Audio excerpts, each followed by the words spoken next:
Bienvenue dans cette nouvelle émission des idées à l'endroit.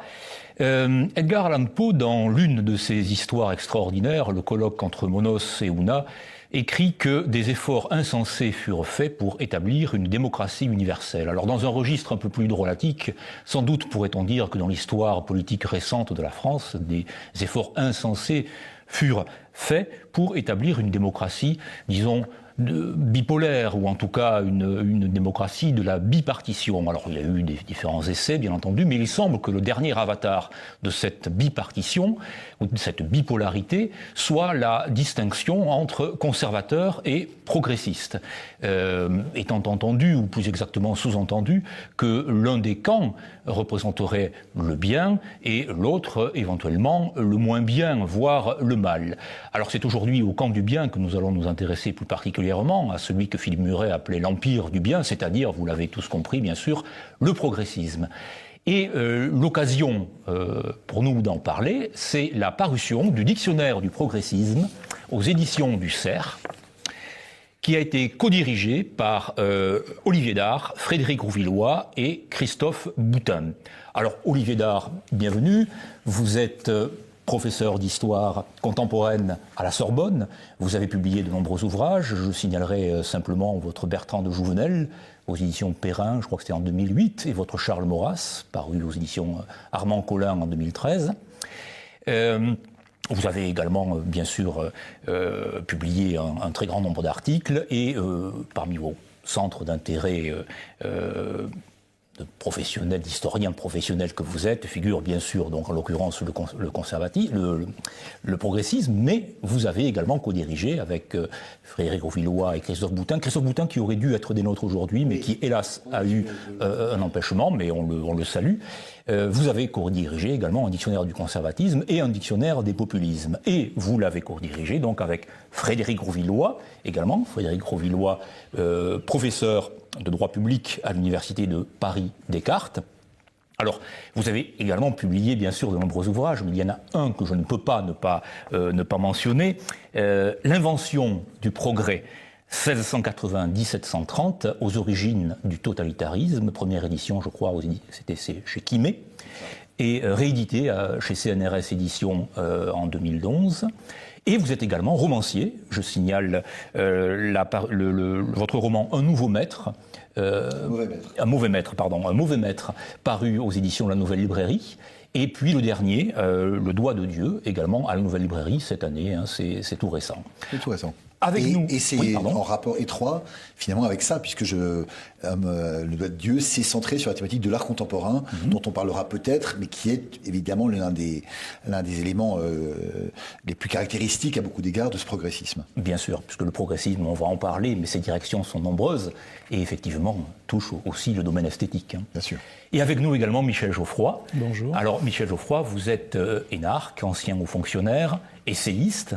Vous aviez publié, alors c'était en 2018, un ouvrage chez Via Romana, La superclasse mondiale contre les peuples, un ouvrage très argumenté et une analyse très, très fine sur ce qui n'a fait que croître depuis. Vous avez également publié chez le même éditeur Via Romana La Nouvelle Guerre des Mondes. Et vous nous revenez avec un nouvel ouvrage, Le Crépuscule des Lumières, chez le même éditeur, donc Via Romana. Évidemment, les Lumières sont au cœur de l'idéologie du progrès, en tout cas on peut le penser, et sans doute sera-t-on amené à le développer. Et donc, écoutez, dans un premier temps, peut-être c'est vers vous que je me tourne d'abord, Olivier Dard, et vers l'historien que vous êtes. Cette notion de progrès, cette notion de progressisme, à la limite même le mot de progrès, dans l'histoire politique de la France, est-ce que c'est une notion qui est récemment apparue ? Est-ce qu'on peut dater de manière assez précise, d'un point de vue politique, cette émergence-là de l'idée de progrès, et même de ceux qui, parmi les politiques, se sont revendiqués du progressisme? Alors, sur la question du progrès, je laisserai répondre mon collègue et ami Frédéric Rouvillois, d'autant que ce qui est quand même intéressant, c'est que les termes de progressisme, progrès apparaissent de façon assez concomitante, mais du point de vue du vocabulaire politique, oui. Ce qu'il est intéressant de souligner, c'est que le terme apparaît à la fin du XIXe siècle chez ce que l'on appelle les républicains progressistes. Alors les républicains progressistes, en réalité, sont la partie la plus à droite ou la moins à gauche, comme vous voudrez, du camp républicain, c'est-à-dire au fond les amis de Méline, etc. Et ensuite, le terme a évolué. Il a caractérisé un certain nombre de compagnons de route du Parti communiste autour de ce qu'on a pu appeler l'Union progressiste, où on croise d'ailleurs un certain nombre d'éléments liés au catholicisme de gauche, et notamment André Mandouze. Et je dirais que pour une période plus récente ou postérieure, le progressisme s'est incarné dans les catholiques progressistes, dans le catholicisme progressiste, et aujourd'hui, on en arrive à Emmanuel Macron, qui oppose le progressisme à la fois au conservatisme et au populisme. Ce qu'on constate, évidemment, c'est que le progressisme d'Emmanuel Macron a peu à voir avec l'Union progressiste des communistes, pas forcément avec les républicains progressistes, ni non plus avec, évidemment, les catholiques progressistes. Ce qui fait qu'on est en présence d'un terme polysémique, évolutif, mais dont nous avons essayé tout au long de ce dictionnaire à la fois de souligner les différentes exceptions, tout en essayant de montrer aussi la relative cohérence sans procéder à des amalgames ou à des raccourcis trop rapides.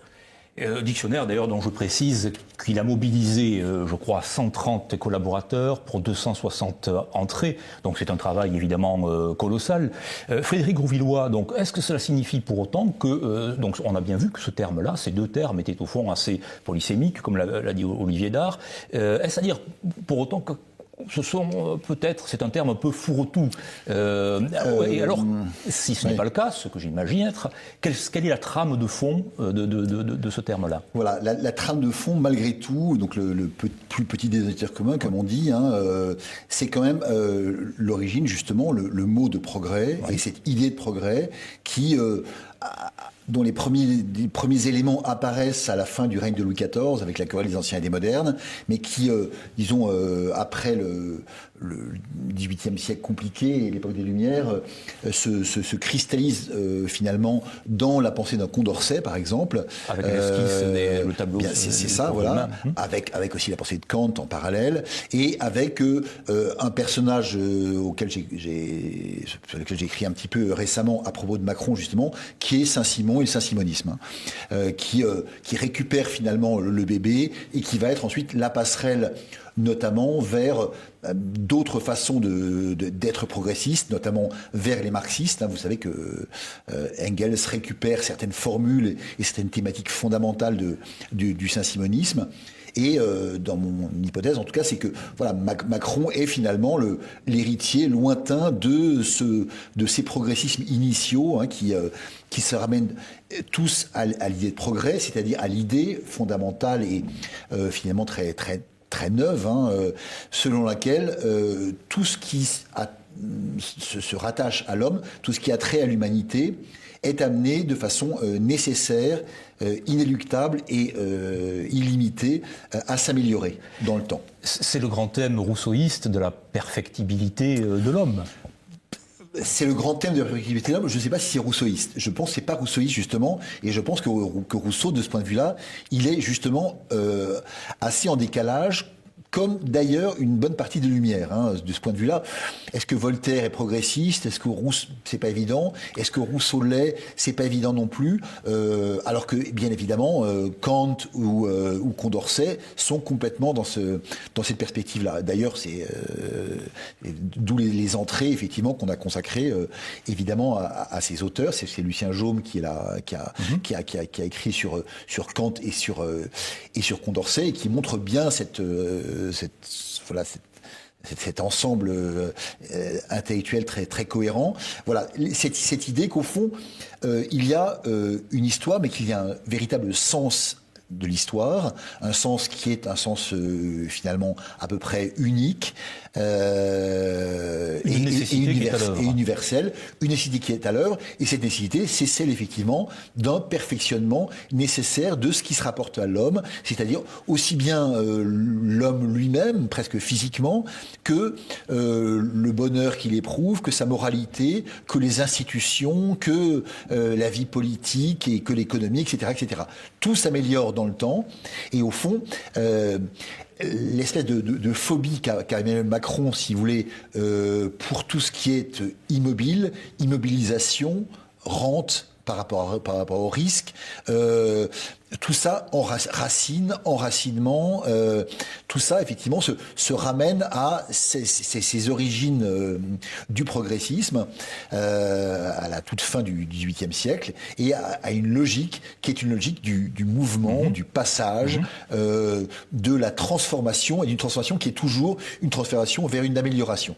Voilà. Alors, vous écoutant, Frédéric Ruillois, je songeais à la formule de Pierre-André Taguieff sur le bougisme, et vous utilisez, Michel Geoffroy, une formule qui est à peu près comparable, même si elle vise un autre aspect, c'est le pourtousisme. Dans votre ouvrage, Le crépuscule des Lumières, vous mettez en avant cet élément-là au cœur de l'idéologie du progrès, mais en tout cas des Lumières, ou en tout cas de ses conséquences. Alors, oui, il y a plusieurs éléments. Je dirais, c'est aussi la société liquide, c'est la même logique. Oui. Les flux doivent l'emporter sur ce qui est stable.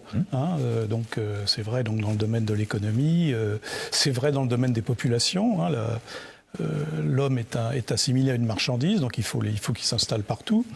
Alors, sur la question du progressisme, il me semble qu'il ne faut pas oublier... Alors d'abord, ça veut dire c'est quand même un renversement fondamental du classicisme européen, puisque jusqu'à présent, et notamment dans le cadre de la religion chrétienne, le paradis est plutôt dans le passé. L'homme a été exclu du paradis.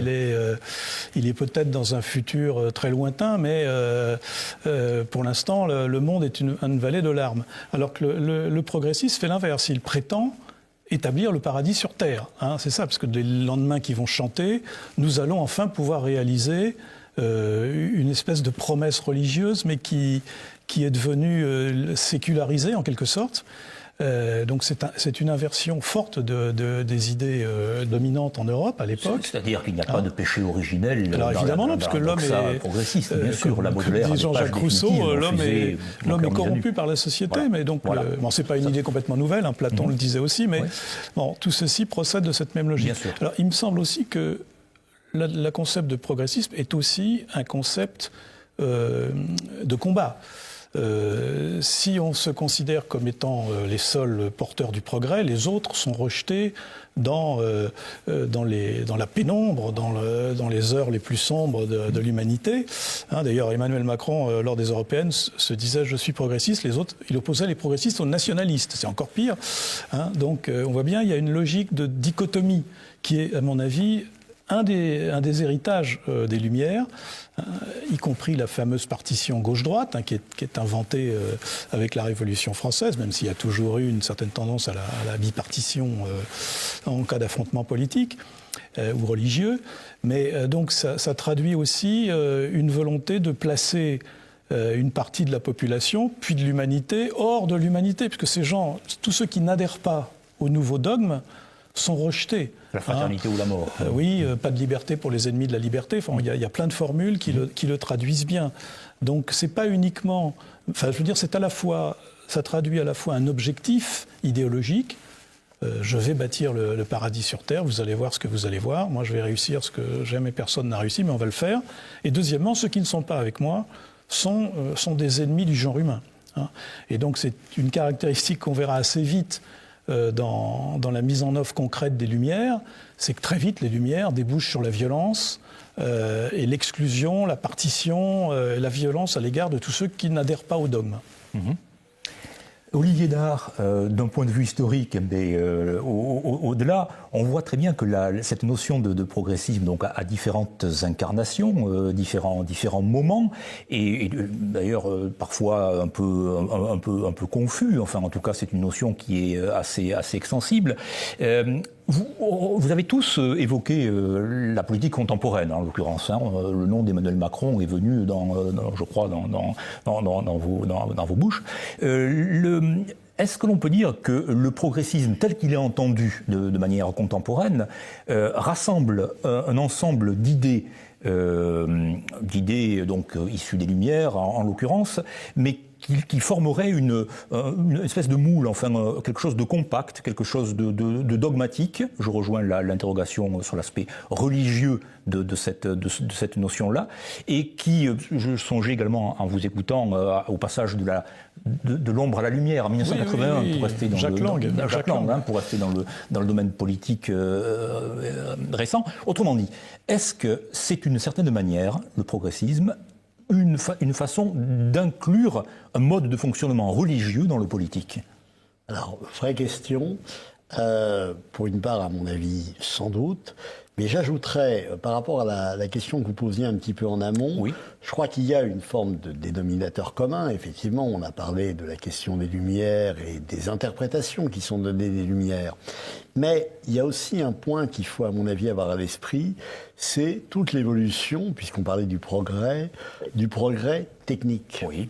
Et de ce point de vue, bon, on a parlé d'Emmanuel Macron, certes, mais il y a aussi un point sur lequel nous sommes très sensibles, moi en particulier, mais au cœur du dictionnaire, c'est un élément important, c'est tous les débats qui affleurent aujourd'hui autour de la question du transhumanisme. Bien sûr. Et là, je pense que il était question du problème ou du thème du paradis sur Terre, oui. etc., etc. D'ailleurs, certains disent, mais c'est même plus sur Terre, ça peut être ailleurs, dans extraterrestre. Là, je crois qu'il y a à prendre aussi en considération, dans l'histoire du progressisme, le rapport à la technique, oui. la confiance qui est mise, au fond, dans la science la machine, et dans la machine. Voilà, alors non pas qu'il s'agisse d'avoir un discours anti-scientifique, ce qui n'aurait évidemment absolument aucun sens, mais la science ou la technique d'ailleurs peuvent être tout à fait discutées, enfin me semble-t-il, et en l'occurrence, dans ce rapport au progressisme, il y a la volonté de construire effectivement un homme qui est une forme d'homme nouveau, qui va être transformé par rapport à l'homme ancien, oui. Et alors on a évidemment toute l'histoire du XXe siècle qui nous en apprend beaucoup sur l'homme nouveau, mais aujourd'hui avec tous les éléments techniques qui sont liés effectivement aux possibilités offertes pour construire un autre homme, un ultra-humain ou un transhumain, je crois qu'on arrive à une perspective, me semble-t-il, avec le transhumanisme, de ce qu'ils appellent d'ailleurs, pour une part d'entre eux, une forme de techno-progressisme, ouais. Qui est, à mon avis, à la fois dans le prolongement et dans les perspectives de ce que peut être un progressisme très contemporain, donc ce qui dépasse évidemment l'horizon de notre politique politicienne et d'Emmanuel Macron. Je pense que le problème est plus sérieux dans certains points de vue encore. Bien sûr, la politique, l'appel à la politique contemporaine est une façon de resituer de manière un peu plus contemporaine la question, mais on voit très bien en effet quels sont ses tenants et ses aboutissants. La machine, la technique, l'eugénisme, pourquoi pas, dans le domaine de la biologie, enfin on peut aller très très loin. Le lien est également très fort, me semble-t-il, entre progressisme et marchandise et marchandisation. Est-ce qu'il y a un lien, de quelle nature, entre le progressisme et le libéralisme ? Surtout tel qu'on le connaît aujourd'hui, c'est-à-dire un libéralisme planétaire, c'est le sens de la mondialisation, un libéralisme à la chinoise, si j'ose dire, qui serait à la fois collectiviste et prédateur. Vous parliez tout à l'heure de la religion du progrès et de ces différentes chapelles. Je pense que les chapelles en question, elles ont un point commun, à la limite, ce serait que toutes communient dans quelque chose qu'on pourrait résumer par le préfixe trans. Ouais. L'idée d'un passage finalement, et qu'on retrouve dans des mots comme transformation, lié à la machine à l'industrie, transparence, transhumanisme, mais aussi transgression. Voilà, c'est au fond on a hésité d'ailleurs à faire un article précisément sur ce préfixe-là, parce qu'effectivement, à beaucoup d'égards, il résume beaucoup de choses et beaucoup d'éléments essentiels du progressisme. Et voilà, on peut réfléchir effectivement à tout ce qui, toutes ces expressions qui commencent par ce préfixe. Il y en a beaucoup qui se rattachent finalement à cette dogmatique du progrès.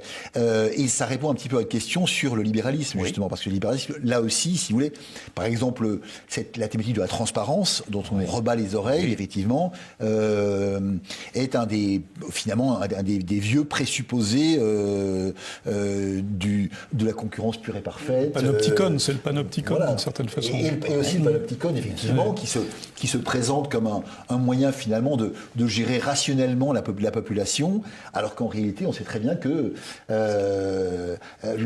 entre le panopticon et une approche totalitaire, il n'y a pas beaucoup de différence. Et l'un des éléments de transition, c'est la fameuse, les fameuses dystopies d'Eugène Zamyatin, Nous autres. Je ne sais pas si vous vous rappelez, où les bâtiments sont entièrement en verre pour que tout le monde puisse être sous les yeux de chacun. Bien sûr, bien sûr. Et voilà, et on a ici, là encore, quelque chose qui, alors évidemment, avec Zamyatin, on sort, son livre est publié en 1920, je crois, on sort évidemment du libéralisme classique et du contemporain, mais c'est quand même, voilà, un ensemble, de ce point de vue-là, relativement cohérent. Michel Geoffroy ? Non, ce qui est frappant, c'est que le progressisme, aujourd'hui, invoque la science à tout instant. Alors, en réalité, c'est la technique. C'est pas tout à fait, à mon sens, la même chose, parce qu'en réalité, le mouvement des sciences, aujourd'hui, en particulier les sciences du vivant, n'ont cessé de démonter tous les postulats sur lesquels, et notamment les postulats anthropologiques, sur lesquels repose le progressisme. L'idée qu'évoquait Rousseau d'un homme isolé, n'est-ce pas, dans le milieu naturel, ne correspond à rien. On sait très bien que la société est aussi ancienne que l'homme, etc. Donc l'idée même d'égalité foncière des individus est aujourd'hui discutée et discutable de différents points de vue. Donc je veux dire, c'est amusant, c'est-à-dire qu'on invoque la science. En réalité, il me semble que c'est largement l'état de la science au XVIIIe siècle, c'est-à-dire qu'on voyait l'univers comme une mécanique. C'est Newton, l'influence de Descartes, l'influence de Newton, enfin cette idée que c'est une mécanique, un équilibre de force, et que finalement on va arriver à, puisque c'est une mécanique, on peut donc le démonter. C'est donc le thème de l'horloger, du grand horloger. On peut reconstituer la société comme on le veut, puisqu'on est capable de comprendre comment fonctionne la société. Bon, donc, et on pense, même le socialiste prétend être une science de la société, ce qui est, rappelez-vous, le socialisme scientifique. Enfin bref, donc tout ça, mais en réalité, aujourd'hui, je ne suis pas du tout certain que l'évolution des sciences confirme les postulats du progressisme. Je pense même le contraire. D'ailleurs, c'est d'ailleurs pour ça que de plus en plus, les progressistes sont en train d'essayer d'opposer l'éthique à la science, c'est-à-dire en clair un encadrement idéologique de l'activité scientifique. On le voit très bien autour des questions qui touchent à la génétique, par exemple. Là, l'interdit était... Mais même des questions même qui touchent à l'actualité. Je ne sais pas si vous avez vu, il y a quelque temps, un chercheur suédois qui voulait faire une étude sur le viol en Suède, et qui a malheureusement montré qu'une partie importante de la population qui se rendait coupable de viol n'était pas vraiment une population suédoise d'origine, qui a été poursuivie. On lui a dit, mais c'est contraire à l'éthique de notre université. Vous voyez, donc on est dans une logique où on essaie d'opposer de plus en plus l'idéologie à la science, parce qu'en réalité, la recherche aujourd'hui ne va pas, à mon sens, dans le sens des postulats du progressisme, ce qui est amusant. Frédéric Rovillois. Juste pour illustrer ce que vous dites parfaitement, il y a une chose qui me frappe dans l'université, donc à Paris-Descartes. On a vu fleurir depuis quelques semaines des affichettes un peu partout avec juste le slogan « On vous croit ». À propos donc des femmes qui auraient subi des jeunes filles qui auraient subi des atteintes ou des violences de quelque ordre que ce soit. Alors évidemment, il n'est pas question de justifier les violences en question, mais on vous croit avec finalement l'espèce de renoncement à une approche critique et à un examen scientifique et rationnel de ce qui s'est véritablement passé. Voilà, c'est une espèce de réhabilitation paradoxale de la foi du charbonnier au profit d'une catégorie particulière de la population. Et donc un renoncement effectivement à la science et à la critique qui a priori effectivement... Oui, on assiste à un paradoxe, comme défenseurs de la critique, au sens kantien, au sens de l'esprit critique, simplement des Lumières, sont aujourd'hui les acteurs les acteurs cléricaux d'un certain nombre de vérités révélées. Exactement, pour prolonger un petit peu la pensée de notre maître à tous, Pierre Boutan, voilà, c'est la revanche sur Belle, finalement. Tout à fait. Alors, je reviens sur ce lien entre progressisme, libéralisme, marchandise. Est-ce qu'on peut dire que mai 68, je songe aux travaux bien des sociologues et des essayistes également, que mai 68 a joué un rôle dans cette idéologie progressiste? Est-ce que ça a été un moment de bascule? Est-ce qu'on est passé d'un progressisme à l'autre? Est-ce que mai 68 a contribué à déverrouiller je pense au débordement sur la gauche du Parti communiste et donc à tout ce qu'un certain gauchisme a pu exprimer, y compris dans le domaine de la déconstruction, dans les idées avec Deleuze, Guattari, etc. Est-ce que mai 68 est-elle une date dans l'évolution de l'idée progressiste, d'après vous? Ou pas, enfin, je ne sais pas. Il faudrait déjà s'entendre sur ce qu'est mai 68. Parce que, si vous voulez, là, de ce point de vue, et là, je prends ma casquette d'historien, si vous voulez, les Français voient souvent mai 68 par rapport à mai 68. Oui. Donc, quand on regarde la situation vue d'Europe et même vue de France, on est en fait à l'échelle d'une décennie. On n'est pas, en fait, en mai 68. Ouais. Bon, ça, c'est le premier point. Deuxième élément, ce qui m'apparaît intéressant, c'est de souligner, effectivement, à quel point mai 68 déconstruit, vous le disiez, en même temps, c'est une forme d'affirmation aussi de l'individualisme. Oui. Et ça, je crois que ce qu'il y a aujourd'hui, me semble-t-il, de tout à fait passionnant dans l'histoire du progressisme, et vous parliez du libéralisme, c'est au fond le triomphe d'une forme d'individualisme et d'individualisme exacerbé. Alors, de ce point de vue, ça pose deux problèmes. Premier problème, c'est par rapport au libéralisme lui-même. Parce que le libéralisme, effectivement, est une affirmation de l'individualisme. Mais en même temps, le libéralisme s'est construit aussi dans une forme d'opposition, de résistance à l'État, au poids de la puissance publique par rapport à la défense de l'individu.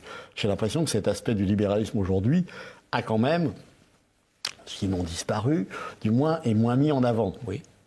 Et de ce point de vue, je pense que le libéralisme d'un Raymond Aron est oublié, ou de Jouvenel, est oublié de nombreux libéraux ou de réputés libéraux d'aujourd'hui. Ça, c'est un premier élément.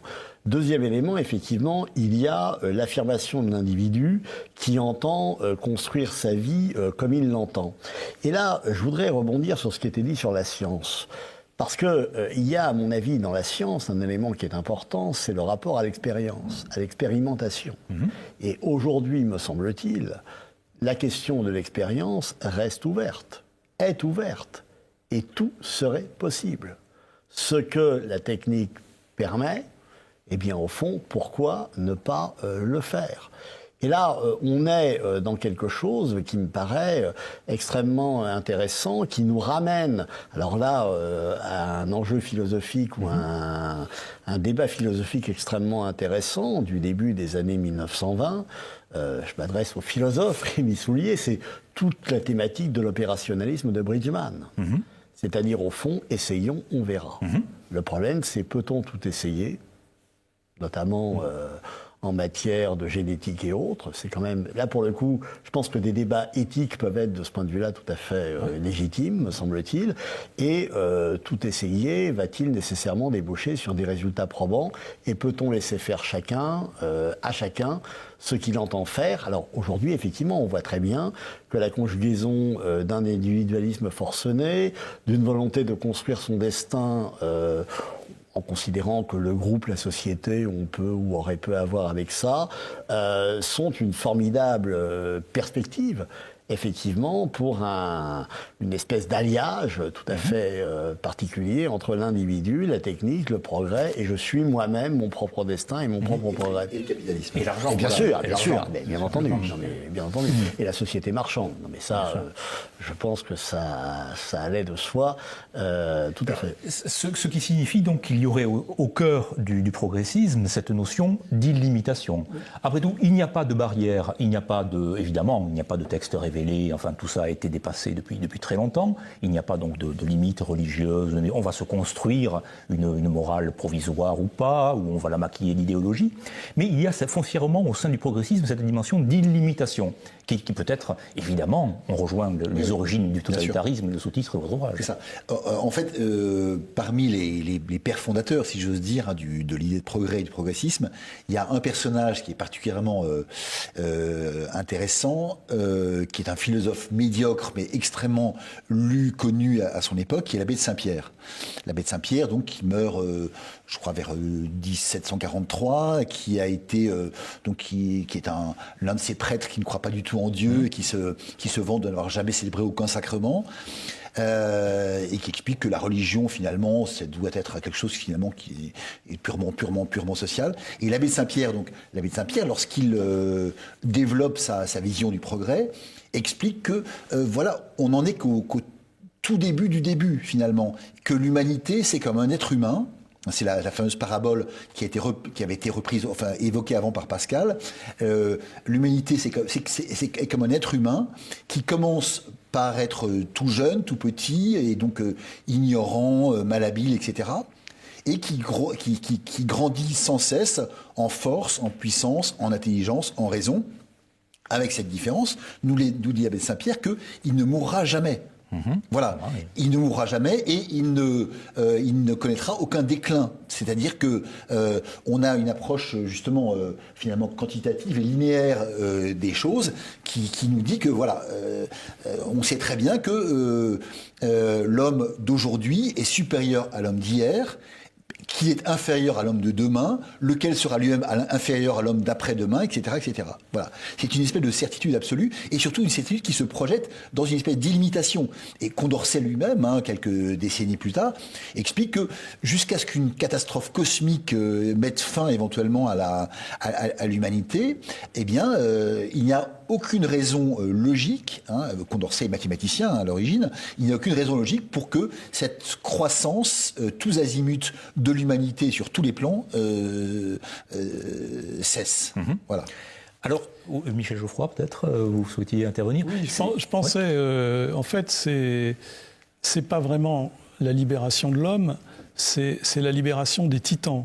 C'est la libération des instincts violents de l'homme, animaux de l'homme. On va prendre possession du monde, même les planètes maintenant, les milliardaires réfléchissent à l'idée de s'installer sur les planètes. C'est pas du tout, je veux dire, c'est ça le côté sombre du progressisme d'une certaine façon. C'est-à-dire, on le voit bien, les siècles progressistes ont été les siècles où les guerres ont été les plus horribles. Je rappelle que même les Lumières, c'est déjà 8 ans de guerre aux Amériques, c'est 25 ans de guerre en Europe. Le XXe siècle, qui est le siècle qui a vu le triomphe de la gauche, du progressisme, c'est le siècle des guerres mondiales en Europe, des génocides, etc., des guerres civiles permanentes. Donc, je veux dire, vous évoquiez à juste titre la problématique de l'expérience. Génocide, il n'y a pas que la gauche. Oui, il n'y a pas. Non, d'accord, mais l'expérience montre bien que le progressisme, la promesse du progressisme échoue constamment. Mais la caractéristique de l'approche idéologique, parce que le progressisme, c'est une idéologie, l'idéologie du progrès, c'est que moins ça marche, plus il faut en rajouter. C'est un grand principe de tous les utopistes. Et à chaque fois, donc nous sommes dans cette période-là. C'est pour ça que je parlais du crépuscule, parce que à chaque fois, on repousse les limites Alors effectivement, nos limites, c'est le principe propre à la fois du marché et du progressisme. Nos et des limites, lumières. nos borders. Oui, nos borders, nos limites, il n'y a plus rien. Hein. Mais ceci, c'est l'inversion de la culture et c'est l'inversion de la civilisation. Parce que précisément, il me semble que la civilisation repose sur l'énonciation d'un certain nombre de limites qu'on ne doit pas dépasser. Hein. Le fait même de détruire les limites aboutit forcément à des catastrophes. Je pense que c'est ce que nous vivons aujourd'hui. Hein. Alors effectivement, je pense que ça aurait été effectivement intéressant d'avoir une entrée sur la logique de trans, parce qu'effectivement c'est bien ça. Il y a aussi le mot post, qui est le suffixe post, qui est aussi très, très significatif aujourd'hui. Post-vérité, oui, post-démocratie. On est toujours après, parce qu'on veut toujours faire autre chose. Et ça c'est propre, me semble-t-il, de l'esprit utopique. Encore une fois, moins ça marche, plus il faut en rajouter. Il n'y a pas que le vaccin, mais c'est pareil pour toutes les composantes du progressisme. Oui, et vous parliez de la vision de l'homme. Je me souviens d'avoir lu dans ma jeunesse ce qu'écrivait un écrivain soviétique sur l'homme nouveau, l'homme soviétique, mais c'est à se cramponner, parce que c'est absolument comique. On dit l'homme sera plus intelligent, plus beau, il sera même sans doute, il aura même l'intelligence d'un Marx, enfin, etc. Enfin, c'est extraordinaire. Donc cette idée qu'on va changer l'homme est aussi, je pense, une utopie. Et je pense, en vous écoutant, je pense à ce que dit le serpent. Hein, quand vous mangerez l'arbre de la connaissance, vous serez comme des dieux. Donc cette idée qu'on veut être comme on veut avoir les pouvoirs de la divinité, on veut avoir les pouvoirs de Dieu, et malheureusement en général ça se passe pas très bien pour les victimes, hein, pour ceux qui... Et alors les victimes et même pour ceux qui tentent de voilà, faire, hein, voilà, ça, bien pour sûr. Tout le monde, Voilà. Il n'y a que le serpent qui se réjouit, oui, qui se frotte les mains. Si je veux dire. Et alors, on a évoqué cette question de l'illimitation. Dans votre introduction, Olivier Dard, Frédéric Grosvillois et Christophe Boutin, vous opposez, bien sûr, de manière très classique, l'hubris à la prudentia, à la prudence, donc la démesure à la prudence. Et vous évoquez, Michel Geoffroy, le grand livre de Paul Hazard, La crise de la conscience européenne. Vous avez déjà commencé à le faire. Est-ce qu'il fait une compréhension du progressisme à partir de ce qu'il n'est pas? C'est-à-dire peut-être à partir de l'âge classique, éventuellement, de l'âge classique au sens le plus large du terme, d'ailleurs pas au sens du XVIIe siècle français, mais au sens, pourquoi pas, de l'âge grec. En quoi les présupposés sociaux et les pratiques sociales de l'ancien monde, puisqu'on parle beaucoup du nouveau monde, permettent de mieux comprendre, de mieux éclairer le progressisme? À travers le conservatisme, par exemple, ou à travers ce sens des limites, à travers ce monde éventuellement religieux. Enfin, on a vu que le progressisme avait abattu un certain nombre de barrières. Donc, à contrario, comment, et donc finissait par rendre impossible, vous avez évoqué Olivier Dard, l'individualisme, donc l'idée même de société, l'idée même de groupe. Pourquoi pas, à la limite aussi, l'idée même de nation, et l'idée même d'État. On y est là, hein, on voit très bien ces dépassements successifs.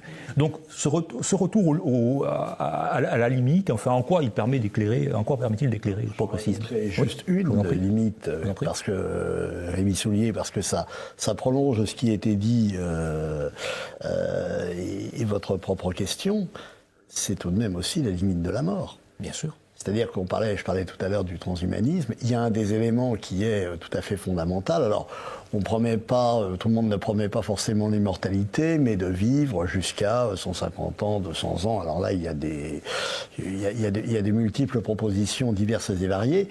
Et je pense qu'effectivement, on est devant quelque chose de tout à fait essentiel. Et effectivement, l'enjeu de la limite est, à mon sens, tout à fait fondamental. Et là, on revient effectivement sur la question du conservatisme. Ce que je voudrais simplement dire, avant de revenir sur ces points, c'est que, sans nous donner de gants avec Christophe Boutin et Frédéric Rouvillois, on a quand même essayé, vous y avez été partie prenante, vous avez été partie prenante des 3 dictionnaires. C'est au fond, je ne dis pas le premier, quand on fait le dictionnaire du conservatisme, on le fait dans une logique bien particulière, conjoncturelle. Mais quand ensuite on ajoute les populismes et qu'on ajoute au fond le progressisme, c'est l'idée d'essayer de construire une trilogie des idéologies contemporaines.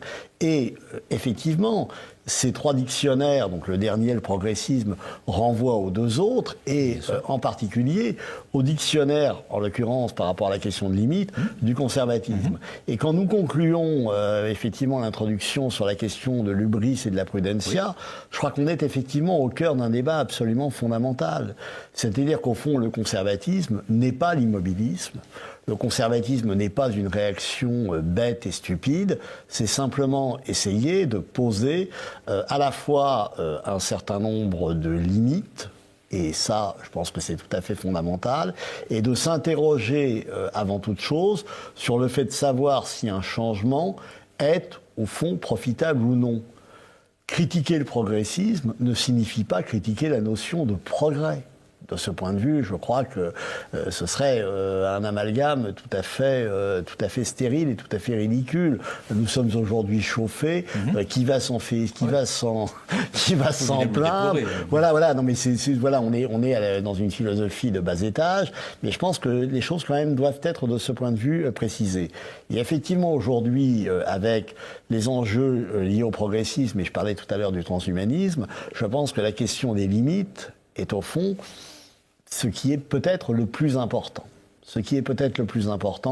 Parce que de l'instant où vous promettez à un certain nombre d'humains, et en particulier riches, qu'ils vont pouvoir alors quitter la Terre, si la Terre devient une catastrophe écologique qu'on nous promet, ou qu'on craint, qu'importe en l'occurrence ici, la crainte est légitime, qu'ils vont pouvoir effectivement, ces humains, vivre pendant plusieurs décennies supplémentaires, voire être immortels, il y a effectivement une véritable révolution quant à la notion de limite, et là une rupture incontestablement avec ce qu'ont pu être les horizons, ou les horizons d'attente, pour parler comme Koselleck, de génération et de génération.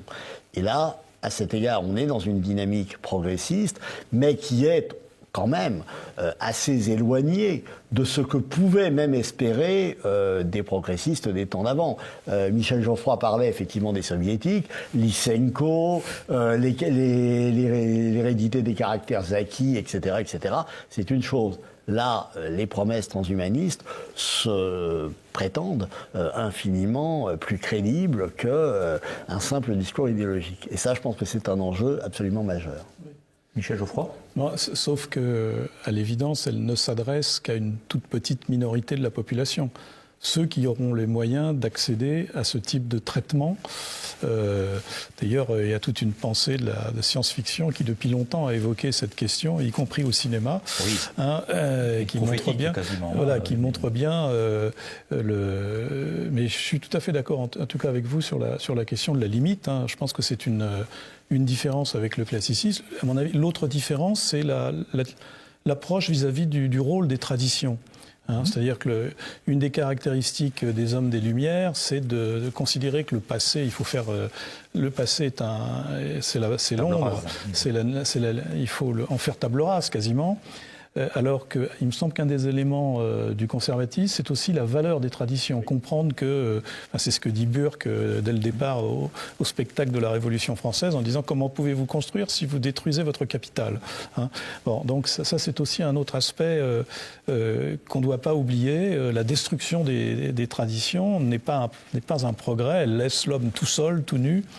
Donc je pense que c'est un autre élément qu'il faut rentrer dans la logique d'une approche différente du progressisme. Oui. Frédéric Auvillois ? Oui, sur ces traditions, justement, je rebondis. En fait, ce que dit le conservateur, c'est que les traditions ne sont pas bonnes en soi, parce qu'elles sont les traditions, mais qu'elles peuvent contenir des bonnes choses. Et que c'est ces traditions-là qu'il faut conserver. Confère la célèbre phrase du célèbre auteur, la tradition est critique. Oui. Alors qu'en revanche, le progressiste considère que les traditions sont en soi mauvaises. Et que le changement est en soi bon, justement. Et ce sont des approches qui sont, au fond, elles ne sont pas seulement opposées, mais c'est des logiques finalement différentes. Hein. Pour le progressiste, le passé, effectivement, au fond, c'est mauvais. Parce que ça renvoie à une époque qui, par définition, puisque le mouvement du progrès et de l'histoire s'est poursuivi, est une période forcément inférieure.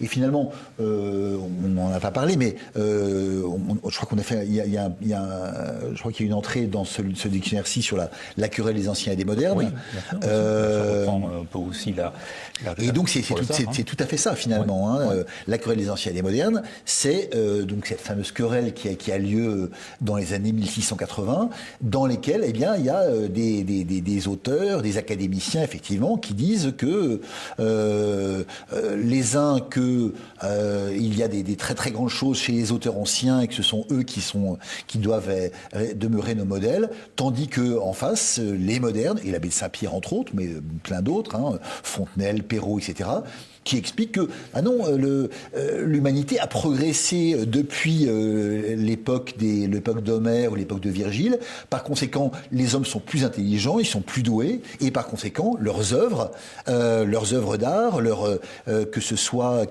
dans quelques domaines que ce soit, sont forcément supérieures à celles des anciens. Et Fontenelle explique que, en fait, pour ne pas être supérieur, pour ne pas produire des choses supérieures à ce que produisaient nos ancêtres, il faudrait que nous fussions moins hommes que eux ne l'étaient. Et c'est assez dès lors que on reste finalement des hommes, on a forcément engrangé tout le savoir et par conséquent on est supérieur.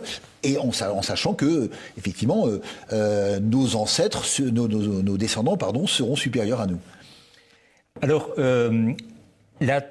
le portrait que vous avez brossé de la société de l'histoire et puis de notre belle aujourd'hui, si j'ose dire, avec beaucoup de guillemets, donc cette société progressiste, l'issue, enfin en tout cas l'issue, disons la perspective possible, ou l'une des perspectives possibles, peut-être en effet une forme de totalitarisme. Hein. On a évoqué nous autres, hein, on a évoqué des films de science-fiction ou différentes formes de dystopie.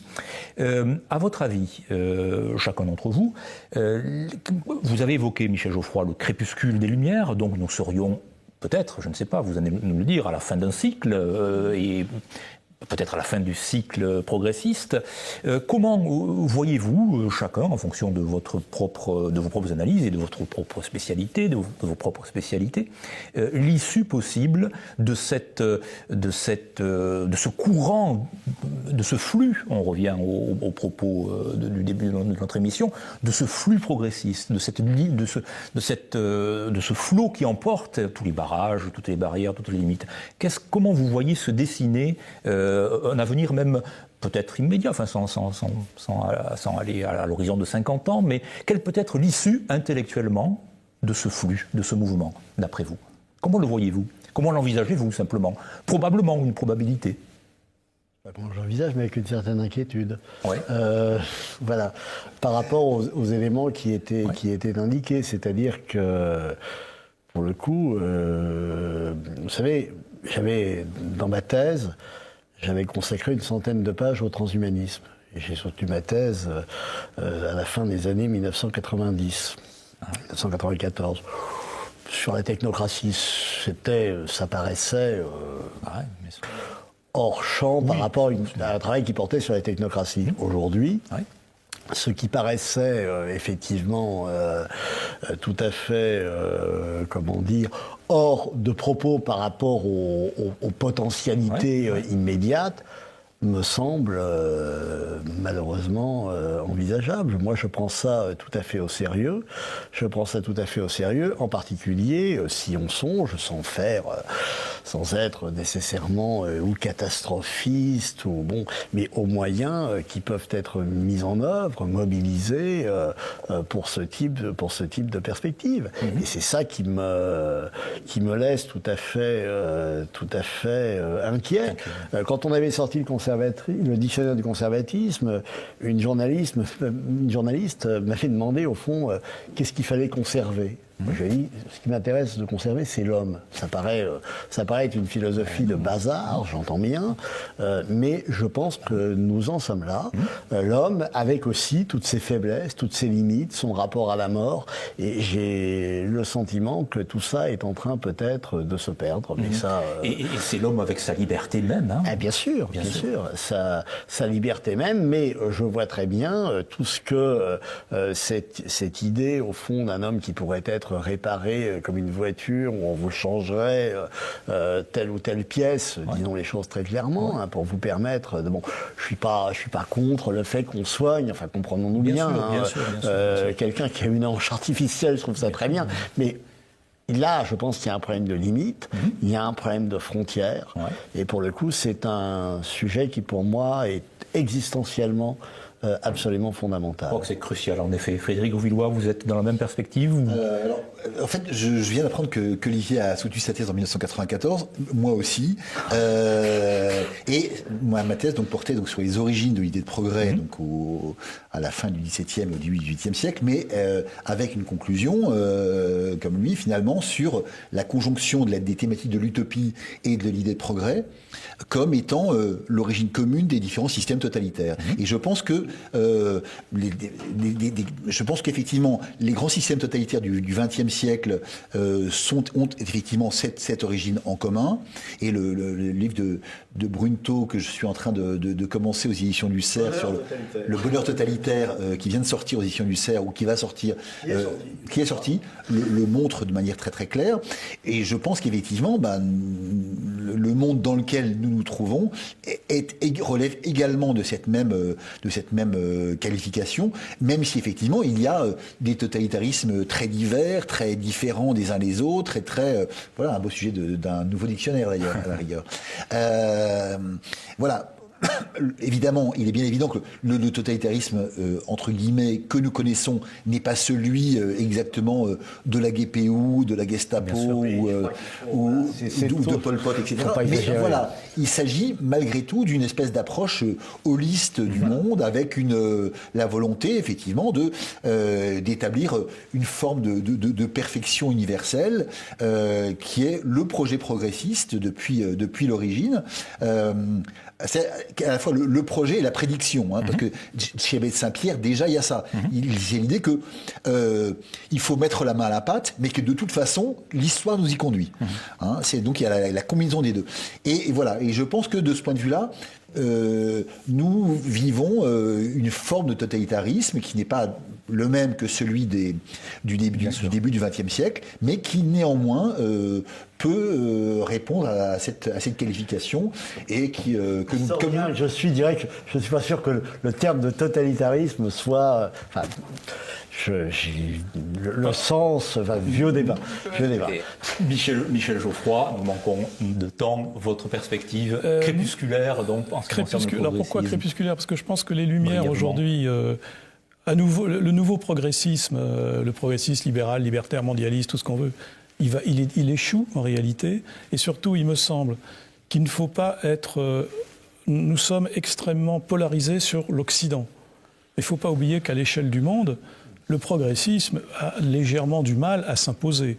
Le progressisme, la révolution arc-en-ciel a beaucoup de mal à s'imposer en Asie, en Afrique, etc. Donc il ne faut pas perdre de vue qu'il y a une hubris des progressistes qui s'imaginent qu'ils dominent le monde. Mais ce n'est pas vrai. Le monde n'est pas progressiste, il a même plutôt tendance... On assiste à un développement des retours aux traditions. Regardez les déclarations des droits africaines ou du Maghreb, vous verrez que c'est pas du tout le progressiste tel qu'on le concevait, tel qu'on le conçoit en Occident. Donc, de ce point de vue-là, j'ai quand même un certain espoir. C'est-à-dire que les progressistes, les mondialistes sont en train de perdre le monde, si je puis me permettre cette expression. C'est d'ailleurs pour ça qu'ils deviennent violents, parce qu'ils sentent bien que le monde leur échappe. Et c'est pour ça qu'ils aimeraient bien faire une bonne guerre pour essayer de le rattraper. Mais à l'échelle du monde, les idéaux progressistes ne se développent pas. Alors, par contre, je suis tout à fait, effectivement, d'accord avec votre analyse sur... l'émergence d'une société du contrôle. Alors on peut appeler ça un soft totalitarisme, enfin on peut appeler ça le nouveau totalitarisme, tout ce qu'on veut, mais on est dans une société du contrôle. C'est tout le contraire de la liberté, je rappelle. Bien, merci beaucoup, messieurs. Je songeais, en écoutant ces dernières paroles, à une chronique d'Alexandre Vialat, qui se ponctuait par la formule « le progrès fait rage ». Eh bien, le progrès fait rage, nous en serons d'accord en effet actuellement, mais nous sommes plusieurs à parier pour la liberté et pour une certaine forme de tradition et de goût des limites et de la vie humaine, humainement vécue. Merci beaucoup, à très bientôt.